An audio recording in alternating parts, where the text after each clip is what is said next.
Beach FM, locals talking to locals. And we say good morning to the ward councillor for Otaki. That's James Cootes. He's a very busy man. We're lucky to get him, actually. Good morning, James.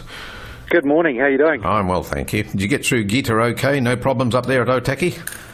Yeah, look, we did. I actually, I went for a bit of a drive around yesterday, but knowing that you were going to ask me on the radio, I did call the operation, or have a chat to the guys at the operations team, because sometimes stuff happens that I'm not aware of, and as you've read in the paper, there were some houses evacuated in Parapara-Umu, but fortunately in Otaki, as far as we're aware, there were no houses, well, no one's told us that they've evacuated, and certainly the areas around Convent Road and so forth were affected again, but it was really just flooding of properties and some sort of outlying sheds and so forth. No houses at all.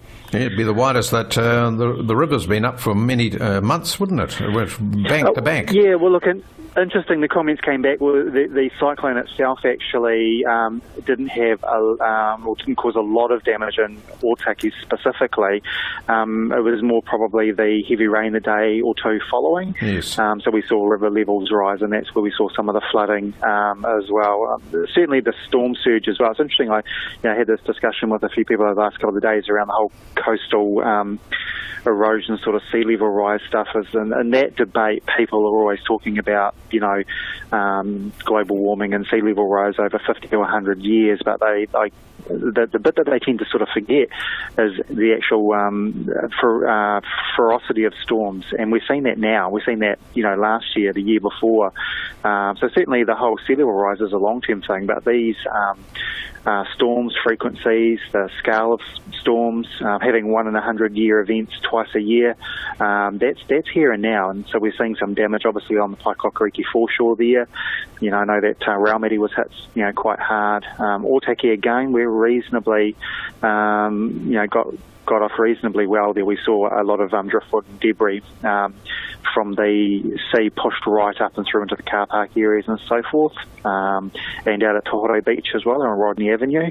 But again, no damage to inside properties in terms of inside houses and so forth. No. Well, that road going out to Tohoro Beach, it used to flood all the time. Has that been rectified now? Oh, look, it's funny. Sometimes things frustrate me. I think you're talking about actually, there's two sections that used to flood out. Yes, that's right. One is through the bends, just as you go past Hyde Park there, and you go through a couple of S-bends. That's right. Yep. It used to flood across the road there, and then the other area was the straight just going into the Tohoro Beach settlement, and there's a dip along there that used to sort of flood. I actually, fingers crossed, think we have largely resolved both of them. And I mean, look, nothing is totally fixed. We could have a massive event, and no matter what council does in terms of stormwater and so forth, it could still overcome that. The issue at the eastern end of that road was largely a Greater Wellington one, and just a lot of bureaucracy that just infuriates me sometimes. But eventually we got them to sort that out, and basically dig out the gravel, the build-up in the bottom of that stream. Yes. And that has largely alleviated the issues through there. That being said, council, both local and regional, have to be careful that any mitigation or works that they do don't have adverse effects to properties down the road. So, they could reduce the sediment build-up in a stream outside your property, and great, you're happy, and then that causes 3 properties to flood further downstream because sure. It just pushes the problem further down. Right. The other end, I think we've resolved that one where there was a pipe that went under the road there, and they put a one-way return valve on that, and so basically when the stream rose, it sort of flooded the paddock on the other side of the road, and then all the water sort of backwashed across the road. And so since we've done that, it hasn't been impassable since, and but again, that doesn't mean that if there was a significant event that it would be sufficient. We might still find that that's flooded across there. Sure. All right, your meeting was put off on Tuesday night, but it's next Tuesday, but you're going to be talking about the expressway, no doubt. Yeah, look, it's a standing sort of item on our agenda. How's the things Expressway going one, and there? Any complaints? What's that, sorry? How are things going? Anybody complaining about it, or they're all settled down and looking forward to it being finished? No, look, I think there'll always be some niggles along the way, and I think the key thing is how the team approach those. I've got the community liaison group, the northern and southern groups that community board members go along to, and they also Fletchers and council and that go along and hear, those concerns, and people might raise concerns around dust, for example, and then the team will take that on board and go away and look at what they do to rectify that. Probably the largest one that we're getting at the moment from residents in Te Horo is their concern around noise once the expressway goes in. So largely the same sort of issues that we had through Waikanai with people living close to the expressway. Yes. And that's something that's not going to go away. We, I guess behind the scenes, the council is advocating for improvements and just, I guess, really looking at what can be done, what's achievable in terms of reducing the effects on those residents through there. Oh, you got an update next Tuesday night, by the sounds of that, from Fletcher's. Yeah, so we've, again, they don't always come if there's sort of nothing new to tell, but we've specifically asked them to come along because we know there are residents, looking to come and talk to us around their concerns through that Te Horo section. So, right. Again, it's not our project. I mean, we're here to advocate on behalf of the community, and I hand on heart think we're doing that. But at the end of the day, there's a decision, and I think probably more importantly, the budget lies with the Transport Agency. Fletchers are obviously doing the project, but they are simply the contractors that are delivering the physical works under the contract. And if something's not in that contract, they can't deliver it because they haven't been paid, to do so. Yep. Long-term plan. You got some dreams for Otaki for the long-term plan, which you'd like to see get in there? Oh, look, I have, and it's and I know others on the community board do. It's a challenge because I think Councillor Jackie Elliott made the comment that we're probably the most boring council out there, where we've got a strategy to spend less and pay back more. So spend less, do less, and pay back more debt, and try and get things to a more affordable position. And so to do that means we can't go and build swimming pools and big structures and so forth. So the community board and obviously myself, no doubt, will have some things that we want to bring to the table, but we have to do that being mindful of the overall strategy to spend less and pay back more.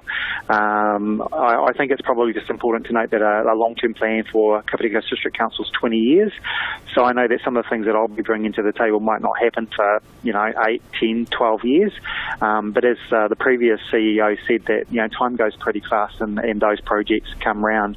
And we saw that with the Otaki Port upgrade, which had sort of been there for quite some time, and then eventually gets done. So I think it's important to put that stuff on the table, and then that gets debated, and some of it sort of gets thrown out, and some of it gets put in there, but many years down the track. Sure. Just on the college side, I see with the Otaki College 75th Scholar Visit is happening this coming year. Do you know much about that? Look, I don't know a lot about the event details for this year, apart from the fact that I've gone to think most of the Otaki Scholar events. So it's a partnership with Robert Gordon's college over in Scotland, I think it is, and because of the SS Otaki ship that went down in, I can't remember if it was World War I or World War II, there's a partnership between the two in recognition of that. And so we have someone come from there, and we have someone from Otaki College go over sort of a reciprocal process. So really significant event, and obviously the 75th will be a big one. Like I said, I sort of generally go along and welcome the scholar into Otaki, and then they're taken around and shown, the sites and points of interest in Otaki. It's a really, really neat occasion, actually. Yeah, I believe they're going to have a special exhibition at the Otaki Museum of the occasion, so it'll be worth keeping an ear out for that too. Very good. And I'm not too sure how much time you've got, so can you just leave me a little bit at the end to tell you about the Airport Open Day? Well, I was just mentioning it to our listeners here, but you can have your little say. Go ahead now. This is fantastic. We want all your economic development perspective. So, not this weekend, but next weekend on the Saturday from 12 till 2:15. There's an open day at the Kapiti Airport. Yes. And there'll be, I understand, some aircraft on the tarmac for people to have a look at, and I think there might be some more classic aircraft as well, from what I understand. And Council will be there along with Air New Zealand, and I think the Chamber of Commerce and so forth. So I mean, really the idea of it is to get people in there and have a look and see what's happening and what's changed, and what Kapiti has to offer for people coming into the region with the different range of tourism options on show. I think there'll be a sausage sizzle and so forth and refreshments. So yeah, if anyone's got an interest in aviation or what's happening around that sort of tourism sector, just really encourage them to come along, bring their kids, and I'm told it's going to be a really great afternoon. So just had to do the plug for that. Yep, and you can get on board the plane, the Q300, and have a look around if you've not been on to one and had a look. So there's your big opportunity. Yeah, that's right, and I'll have people there chatting about things as well. So great interactive afternoon. I believe it's between 12 and 2 Yep. on the Saturday, 3rd of March. Good. So come along. Righto. And just Economic Development Committee that you're in charge of, you passed the reins over to the council now. Yeah, so I guess it's really clear because I have had some people say that I'm not actually in charge of it, and I am a councillor that sits on that sat on that board along with Councillor Ange Buswell. I had an independent chair, which was David Webber, who led that group, and as we've had, my understanding, because I wasn't directly involved in, I think the overall decision lies with the Mayor in terms of the appointment of that position and whether that position continued on. But from what I understand, the group has finished. It completed the role that it was set out to do, and Sarah Todd, who is our new Economic Development Manager at Council, has basically taken the reins and will be working with key stakeholders within the community to basically continue on with that, the legacy or the work that both that Economic Development Leadership Group did and the previous one under the previous training when Councillor Gavin Welsh was in charge. So look, there's been a lot of really good work done by both the groups and even prior to that, and Sarah's a really smart lady, has got her head around it and keen to work with local operators and businesses and so forth, and it's got quite a good strategy there moving forward, and obviously for Council to fund some of that stuff as well to make it happen. So I think it's really good. I think it's really exciting, and will be really good to see some action, following out of the work that the group has done. Good on you. Thanks, James, for your time this morning. We'll catch you in a fortnight's time. Awesome. Thanks very much, Nigel. James Cootes is the Otaki Ward Councillor. 106.3 Beach FM.